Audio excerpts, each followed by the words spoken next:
Сәлеметсіздер ме? Менің есімім Тоғжан. Мен құқық қорғаушы заңгермін. Бүгін назарларыңызға ұсынып отырған тақырып қаңтар оқиғасы кезінде жарақат алған азаматтарға арналады.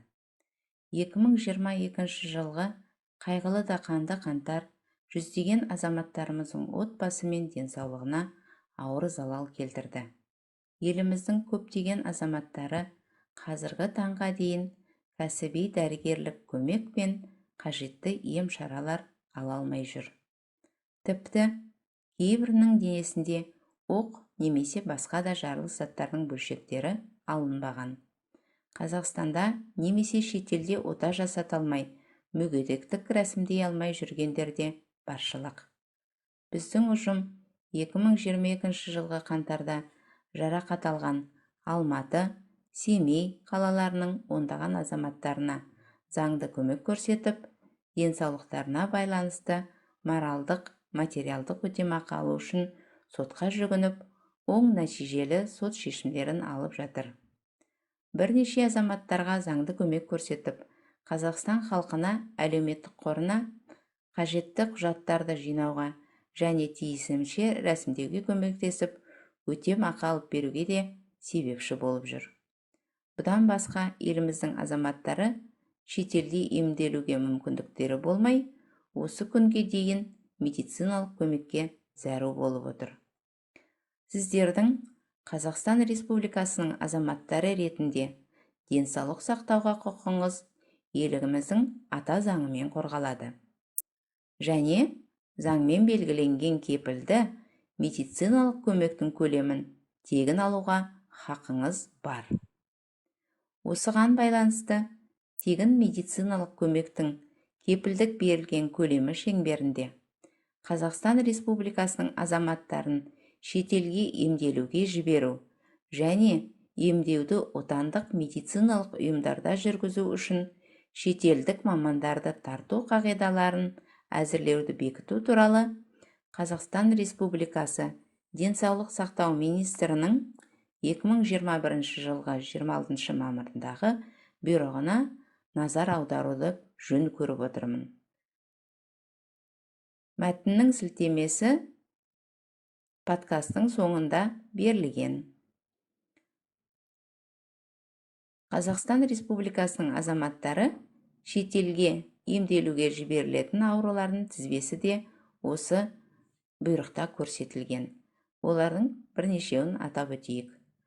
Мидың хирургиялық қол жетпейтін функционалды маңызды аймақтарына орналасуына байланысты радиохирургиялық емдеу әдісін қажет ететін артериовеноздық мальформациялар мен ісіктер. Эндоваскулярлық емдеуге арналған мидың жұлын тамырларының артериовенозды мальформациялары және артериалдық аневризмдер. Ересектер мен балалардың гемопоэздік дін жасушаларын аутологиялық және туыстық транспланттауды қоспағанда тіндерді немесе ағзаларды транспланттауды талап ететін аурулар Қазақстан Республикасында талап етілетін технологиялардың болмауына байланысты емдеудің осы әдістемесі орындалмайтын аурулардан басқа, сондай-ақ мөлдір қабықты транспланттау. Бұл тізбеге 9 түрлі аурулар енген. Олар да подкастта көрсетілген. Аталған құжатта тегін медициналық көмектің кепілдік берілген көлемі шеңберінде Қазақстан Республикасының азаматтарын шетелге емделуге жіберу немесе отандық медициналық ұйымдарда емдеу жүргізу үшін шетелдік мамандарды тарту тәртібі көрсетілген және ол мүмкіндікті пайдаланғысы келген азаматтардан құжаттарды қабылдау және қарау белгілі тәртіппен жүргізілетіні көрсетілген. Ол үшін сіз не істеу керексіз? Осы мүмкіндігіңізді пайдалану үшін сіз тұрғылықты мекен жайыңыз бойынша тіркеуде тұрған медициналық мекемеге барып, егер тіркеуде тұрмасаңыз, тіркеліп, қажетті құжаттарды жинауыңыз керек. Сіз учаскеңіз бойынша терапевт дәрігердің қабылдауына барып, қажетті медициналық құжаттардың тізімі мен анализдер тапсыруға жолдама аласыз. Тұрғылықты мекен-жайдың медициналық қорытындысын алғаннан кейін қалалық, облыстық медициналық мекемелерге жүгініп, жарақат алған уақыт пен себептерді растайтын құжаттарыңызды толықтырасыз. Стандартта көрсетілген құжаттарды облыстардың Астана, Алматы және Шымкент қалаларының жергілікті атқарушы органдарына ұсынасыз. Оларды қазіргі таңда өтініш арқылы тапсыра аласыз. Ол үшін сізде ЭЦП электрондық кілт болса жеткілікті. Сіздің құжаттарыңыз келіп түскен күні мекеме тиісінше қабылдап, тіркейді. Одан барып, олардың құжаттардың толықтығын тексереді. Егер құжаттарыңыздың топтамасын толық ұсынбаған немесе қолдану мерзімі өтіп кеткен жағдайда тапсырсаңыз, өтінішті қабылдаудан бас тартады. Сондықтан, ұсынатын құжаттарыңыздың мерзімі мен толықтығын мұқият тексеріп алыңыз. Ал құжаттар топтамасы толық тапсырылған жағдайда, оны Республикалық денсаулық сақтау ұйымына жібереді. Ал Республикалық денсаулық сақтау ұйымы жаңағы біз айтып отырған пациентті шетелде емделуге жіберу немесе шетелдік маманды тарту туралы қорытындыны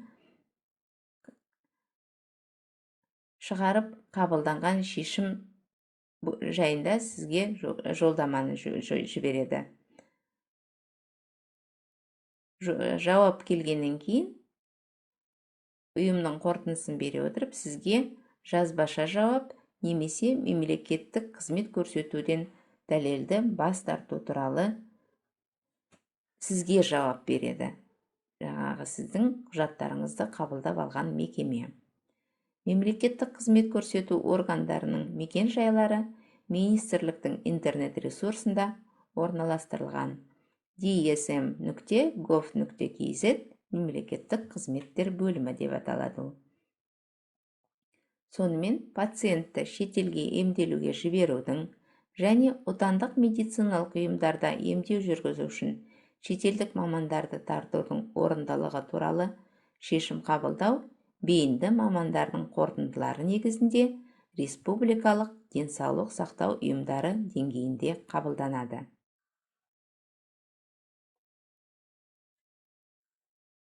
Өткізілген іс-шаралардың қорытындысы бойынша оң нәтиже болған кезде, яғни сізді шетелде емдеуге жіберу немесе шетелдік маманды тарта отырып, бізде елімізде емдеу туралы қорытындыны Республикалық денсаулық сақтау ұйымы береді. Құқық қорғаушының кеңесі.